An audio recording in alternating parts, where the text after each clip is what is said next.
Hey guys, my name's Kyle. I'm down here in Canberra, Australia, which is a place you've probably not heard of. And this is my caravan workshop. I basically, it's a mess at the moment, but I stripped everything out in here and turned it into a workshop where I do a variety of different things, mostly micro-soldering and component level repair, but I also do like general laptop upgrades and servicing, desktop PC builds. Some people bring me random electronics that they've broken connectors on and I repair that sort of stuff. So I decided to make a YouTube channel to do something extra.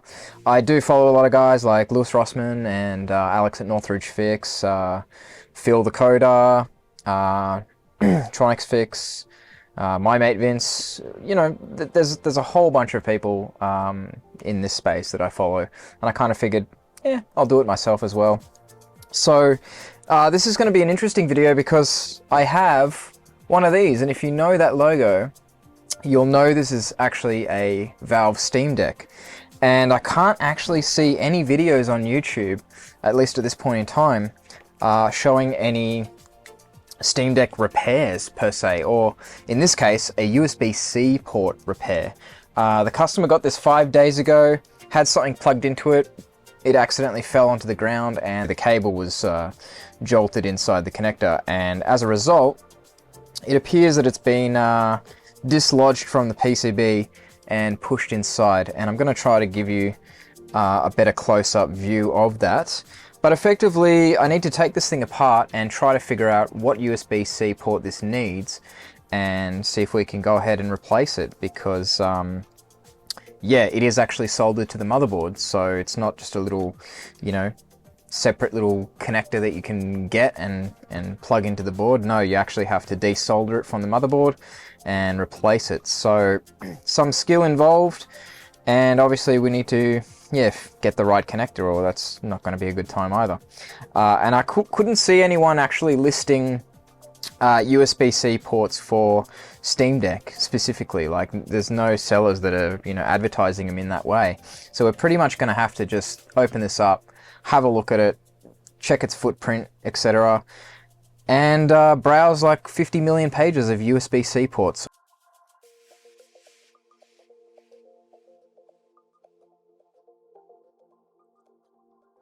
So that wasn't too bad. Now we can have a good look at what we're dealing with here. So let's just add some solder here. So if you're going to do this, I'd recommend doing it from this side because you avoid that memory IC.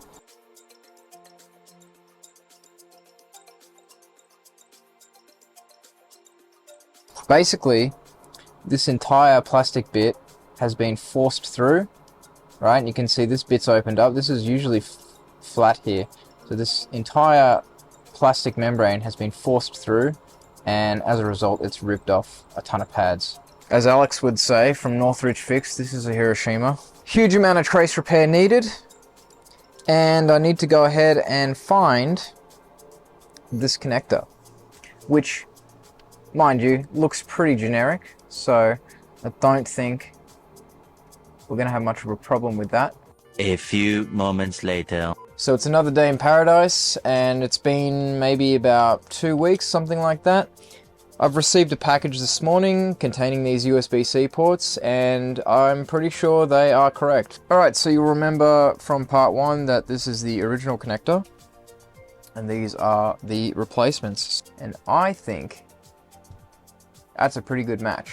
And you can see by the way this old connector looks on the right here, just how pushed out the innards of the connector are. But the main things that I was looking for is, see, you've got these little pins here. You've got a pin there and a pin there, as well as your normal mounting pins. So those are for, you know, ground or you know, actually holding the connector into the board. And these are all your data and power pins here.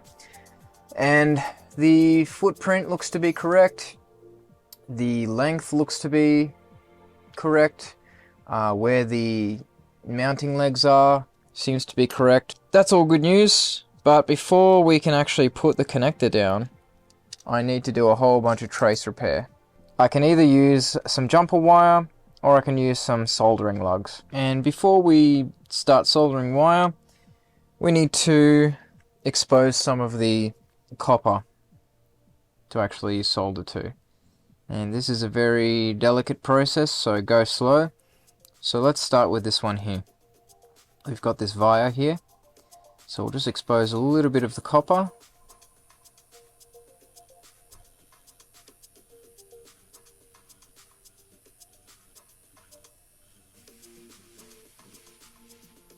Just like so.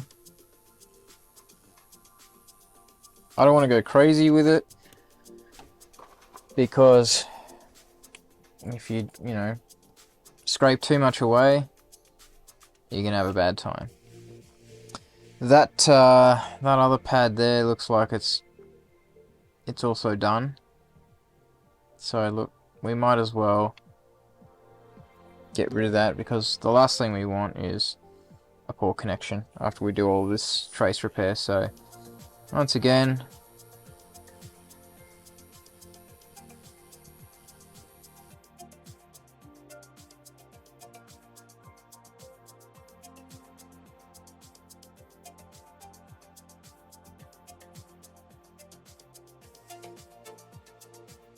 I think for those particular under pad connections, I'm going to have to use some solder paste and hot air to actually form some little solder balls. Use the same kind of connections that you see on iPhones.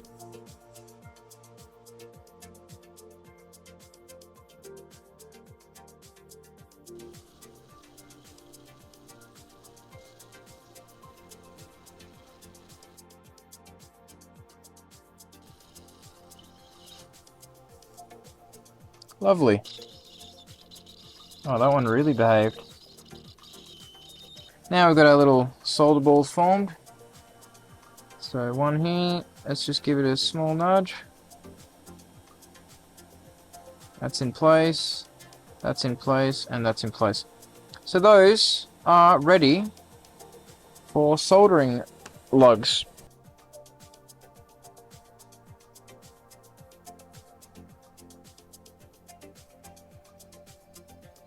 So, to solder lugs, all you have to do is pretend you know what you're doing. I'm going to just bring it over here so I can just get something on it.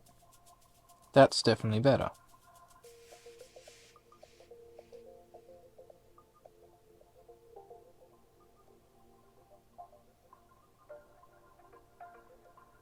Is it good? That is the question. I'm going to scratch a bit of that via back so I can actually test. It doesn't matter because we're going to conformal coat all this. But as you can see, we have a connection. So that's pretty much the first lug done. Now just to do that several more bloody times.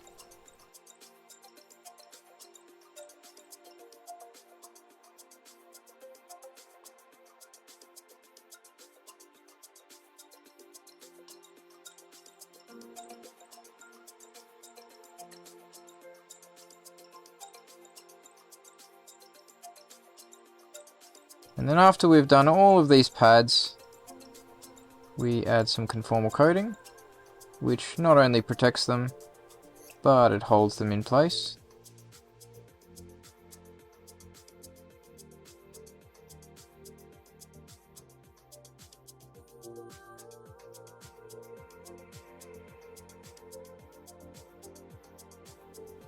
Get this conformal coating down as thinly as possible.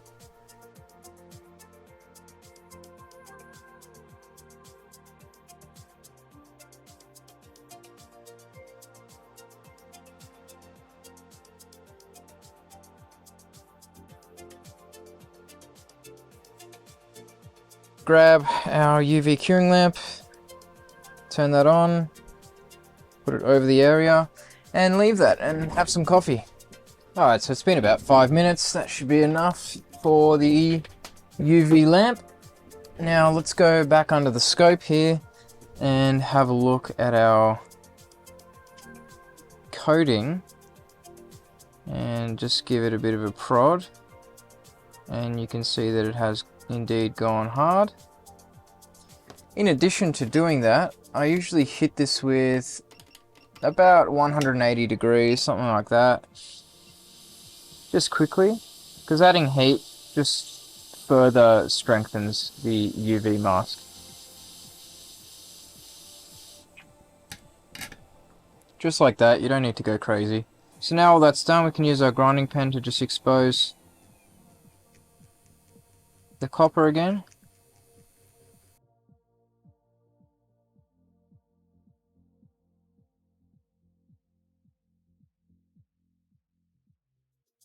I don't actually want to remove all of the UV mask, I just want to remove enough so that we have, you know, enough of the pad material to connect to the pin. Because we want to have some of the UV coating actually hold the pad down.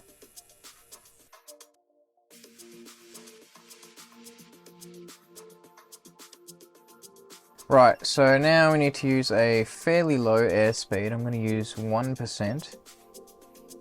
I'm going to use 360 degrees.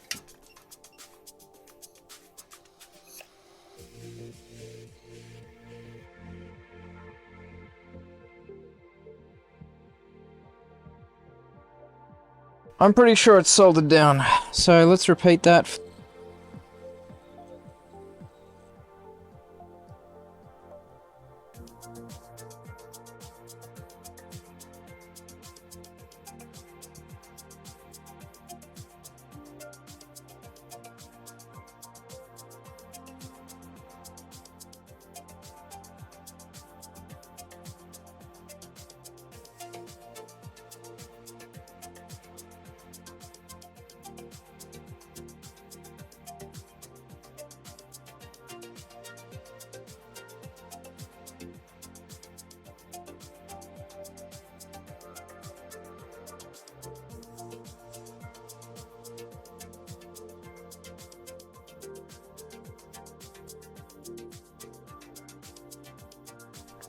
Right, so I've decided that because the pins on this connector are quite short, I'm going to add a little bit of a jumper wire just to these kind of like half ripped pads.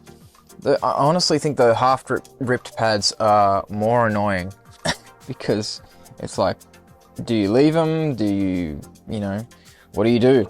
Do you rip them off further and then replace them? Like, you know, it's just annoying.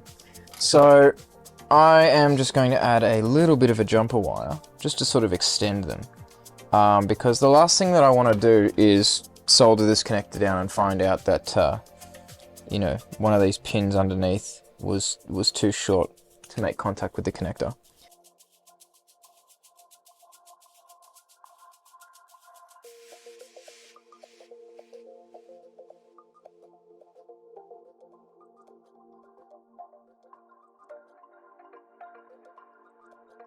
But that's pretty much the idea, right? Is just extend the pad out.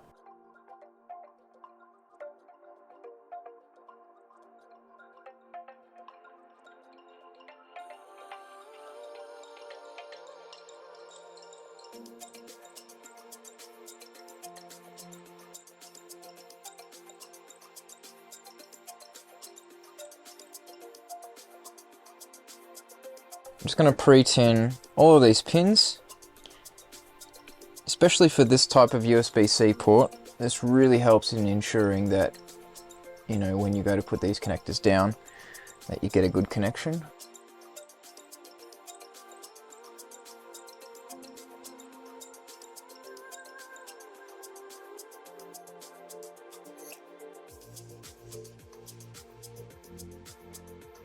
Alright, nothing too crazy.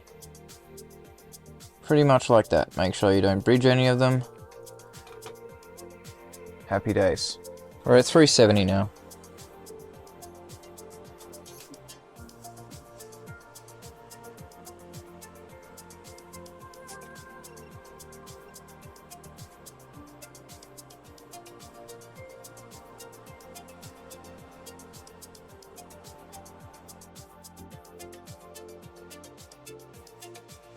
I'm pressing, I'm pressing, I'm pressing.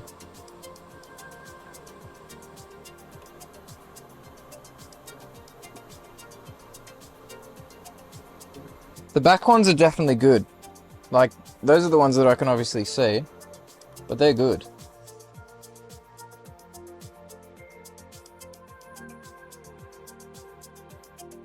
Yeah, and it's not turning on. Oh, I just love that.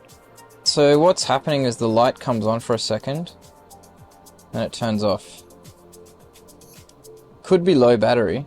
I don't know. I'm gonna chuck a quick Google on that. If the LED flashes after pressing the power button, the battery is currently depleted. Now we pretty much only have the choice of plugging in this USB-C charger and hoping that it actually works, because the battery's dead, according to the information I just found.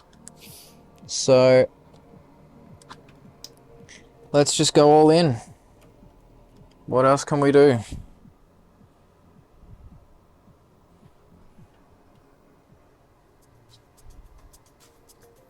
Moment of truth.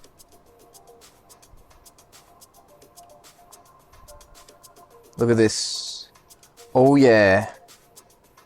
Charging light. Power. I guess from this point, I am going to... Well, I'm going to let it boot up, then I'm going to shut it down properly. Don't want to cause any additional problems. There it is. Cool. Hopefully there's no customer information here. We've got a little charging symbol at the top here. So it is in fact charging. And I'm just waiting for that. Stupidly, the battery says 57%. Now that is worrisome. If I unplug this, is it going to stay on? Yes, it is. Okay, so I think the Steam Deck has one of those battery management ICs which, once the battery is pulled out and plugged back in, the device doesn't turn on until you actually attach the charger, the wall charger. I've seen a few laptops that do this and it freaks me out every single time, because you plug the battery in and then the bloody thing doesn't turn on. Then as soon as you jump start it with the wall charger, then it starts working. So we have 57% battery. I'm going to shut this down and reassemble it correctly, and then we can go ahead and test, you know, both sides of the USB-C charger, and we also need to test that data is working, because obviously it's pretty useless if data doesn't work on that port.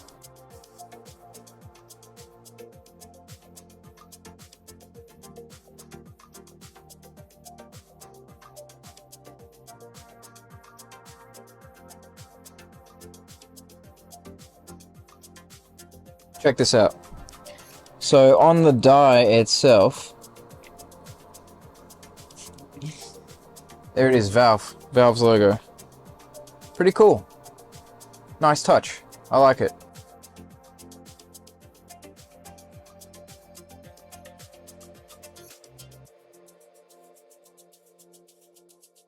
Again, you can see that I've got the battery connected, but it's like, nah, I don't want to turn on, bro. So, after reconnecting the battery on this console, seems like you need to plug in the wall adapter. At least that's the behavior I'm getting on this unit. So let's plug that in.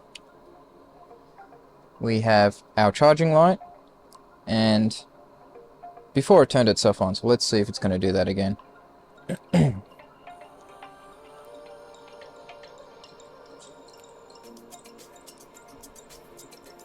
Yes, it is. Beautiful. Moment of truth. Let's go ahead and reverse the direction of the USB-C cable. Does it work? Yes, it does. So, charging is working, which is great. At least we've gotten charging working. And, yeah, now we just need to test the data. But what I'm going to do is I'm going to let this charge up for now, and once it's fully charged and I know that that port is 100% working, then I am going to test the data a little bit later on. Alright, so I did test off camera that the data is in fact working on the USB-C port in both orientations. I basically just tested with a little Bluetooth mouse, and yeah, everything seems to be working.